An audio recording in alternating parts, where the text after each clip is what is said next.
Most people will never know this world exists, not because it's fiction, but because the people inside it are trained to make sure you don't. This is your life, at every rank, inside the most secretive intelligence agency on the planet, the Mossad. Let's begin. Level 1. The letter. You don't apply to the Mossad, they find you. It starts with a letter. No logo, no return address, just a date, a time, and an address in Tel Aviv.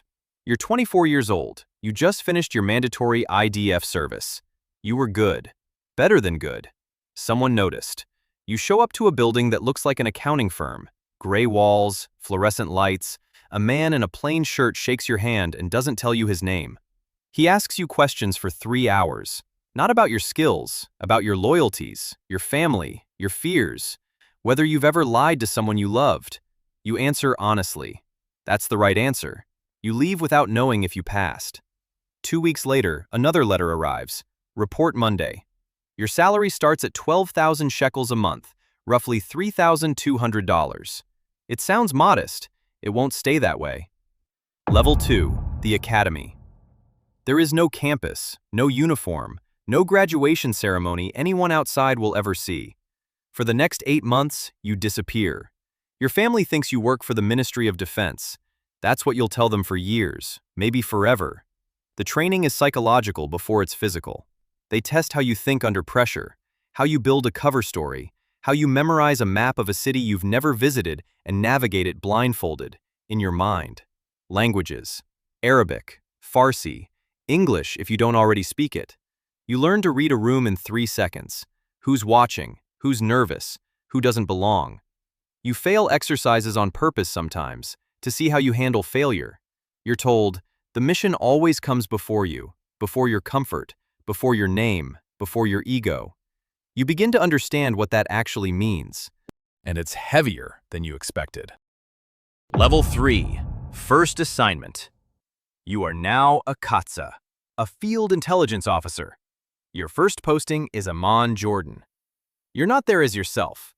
You're there as a German import consultant named Stefan Bauer. You have a LinkedIn, a business card, a rented apartment in the Abdun district with IKEA furniture and a coffee maker you never use. Your mission is simple on paper. Build relationships, attend business dinners, identify which local officials have financial problems. Financial problems are doors. You go to dinners, you laugh at jokes, you drink water and pretend it's vodka. You remember everything: names, habits, who checks their phone when certain topics come up. You file reports at 2 a.m. through an encrypted channel. You don't know what happens to the information after that. That's intentional. You are one piece of a puzzle you are never shown. Some nights you eat alone at a restaurant overlooking the city and feel completely invisible. That's exactly what you're supposed to feel. Level 4. The Asset. 18 months in, you recruit your first asset. His name isn't important. What matters is that he works inside a government ministry and has a gambling debt that's become dangerous. You don't threaten him. You help him. You pay off $40,000 of his debt through a channel he can't trace. You meet him once a month at a cafe near the second circle. You talk about his kids, his problems, his ambitions. He thinks you're a friend. You are not his friend. Over 6 months, he hands you shipping manifests, visitor logs, and one document that your handler in Tel Aviv calls, and you'll never forget this, extremely valuable. You don't feel proud exactly. You feel efficient. And that's when you realize something has changed inside you. You've stopped thinking in terms of right and wrong. You think in terms of useful and not useful. That shift happened so slowly you didn't notice it. Now you can't unnotice it. Level 5. The Promotion. You're recalled to Israel. New title, new classification level. You are now operating under Caesarea, the most covert division of the Mossad, the one that doesn't exist in official documents, the one responsible for what the outside world calls targeted operations. You don't pull triggers, not yet. You are a targeting officer. Your job is to build the intelligence architecture around a subject. Months of surveillance, pattern mapping, identifying routines, vulnerabilities, entry and exit points. You work on a case involving a nuclear procurement network operating between 3 countries.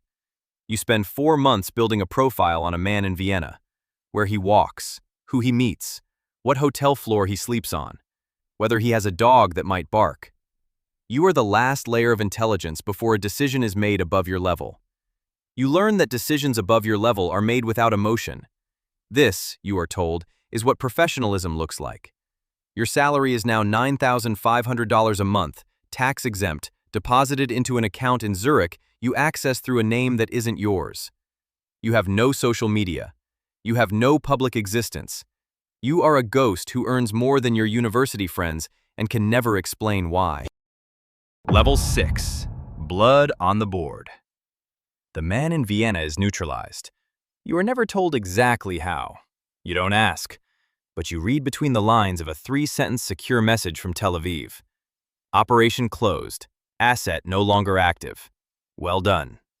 You sit in your hotel room in Zurich and order room service. You eat a club sandwich and watch the news with the volume off. His name doesn't appear anywhere. The world doesn't know a thing. You finish the sandwich. You sleep 6 hours. You take a morning flight to Paris under a Canadian passport. You have a new case waiting. This is the part they don't train you for. Not because it's secret, but because it can't be trained. The way the work continues, without pause, without acknowledgement, without ceremony. You are not a villain in this story. You've told yourself that 100 times.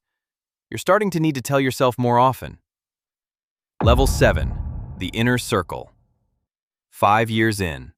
You've operated in 9 countries. You speak 4 languages without an accent. You have developed 17 assets across 3 continents and burned 4 when they became liabilities. Burned is the professional term. You don't let yourself think too long about what it means for them. You are now in a senior operational role. You sit in briefings with men and women who have been doing this for 20 years. They speak in code even when they don't need to. It's become instinct. You begin to understand the full architecture of what Mossad actually is. It is not a spy agency in the Hollywood sense. It is a permanent state of controlled chaos, held together by discipline, loyalty, and a shared understanding that the world outside doesn't know what holds it together. You are part of what holds it together. That belief is the only thing that still feels clean. Your handler, a woman you've known for 4 years and whose real name you still don't know, looks at you during a debrief and says, "You're ready for station chief." You nod once. You don't celebrate. You've learned that celebration is for people who think the mission has an end. Level 8. Station chief. You are now the invisible king of a city. Your station? Istanbul, a city of 20 million people where 6 different intelligence agencies operate simultaneously, often within blocks of each other. You manage a team of 4 officers. You oversee 11 active assets. You coordinate with 2 liaison contacts from allied agencies whose names you will never put in writing. You make decisions that used to be made above your head. And you understand now why those decisions sometimes took weeks. It is not because the people above you didn't know what to do. It is because they understood the full weight of what the decision meant, and they still chose. There's a night in November where you sit in a safe house apartment near the Bosphorus, watching cargo ships move through the strait in the dark, and you authorize something that cannot be undone by morning. You close the laptop. You make tea. The ship horns echo outside. You don't sleep. But by 7 a.m., you are on a call, voice steady, going through the next operations prep list. This is the job. Level 9. The cost. You haven't seen your sister in 3 years. Your mother thinks you work in cybersecurity consulting. She's proud of you in a way that would break her if she knew the truth. You had a relationship, once. She was patient for 2 years. Then she stopped asking where you'd been. Then she stopped asking anything. You didn't fight it. Relationships require honesty, or the convincing performance of it. You've run out of the energy to perform. Your body carries things now. Not injuries exactly, but a kind of tension that doesn't leave. A constant low-grade alertness that makes quiet rooms feel like they're waiting for something. You eat well, you exercise, you sleep in 4-hour segments out of habit. A psychologist on staff, cleared at the highest level, tells you this is normal for your tenure. Normal is doing a lot of work in that sentence. You nod, sign the form that says you're fit for duty, and walk back out into the sunlight. The city moves around you. No one looks twice. That used to feel like power. Now it just feels like loneliness with a different name. Level 10. Burned. It happens on a Tuesday. A name appears in an Austrian newspaper, a low-circulation paper, page 7.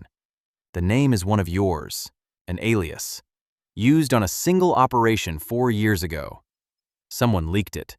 Within 72 hours, you are recalled. Not punished, there's no evidence of your fault, but recalled. Protocol. Your cover in Istanbul is closed. Your team is redistributed. You sit in a room in Tel Aviv, same gray walls as the beginning, and a man you've never met tells you the station is being reorganized. Reorganized is a word that means many things. You've used it yourself. You are moved to an internal analysis role. Still classified, still important. They don't throw people like you away. But you are no longer in the field. And for the first time in years, you feel something. You're not sure what to call it. Relief, maybe? Or the terrifying recognition that this was the closest thing to a life you had. Level 11. The exit that isn't. People think you can leave the Mossad. Technically, you can. There are no chains, no threats, no men in black watching your apartment. But you carry things that don't transfer to civilian life. You know things, real things, about events the world has wrong. You've been in rooms where history was made in 45-minute meetings. You've seen what governments are capable of when no one is watching. You can't unlearn any of it. You consult now, private security firms, risk assessment for corporations operating in hostile regions. You charge $1,200 an hour, and your clients never know exactly who they've hired. You live in a quiet apartment in Haifa. You drink good coffee. You read the news every morning and see things between the lines that other people can't. A diplomat expelled. A pipeline deal that collapsed for no stated reason. An official who resigned suddenly to spend more time with family. You know what those things mean. You always know. And sometimes, late at night, your phone lights up with a number you don't recognize. You let it ring twice. Then you pick up. Because some exits are just longer assignments. And the world, the real one, underneath the one everyone else sees, still needs people who can move through it without leaving a shadow.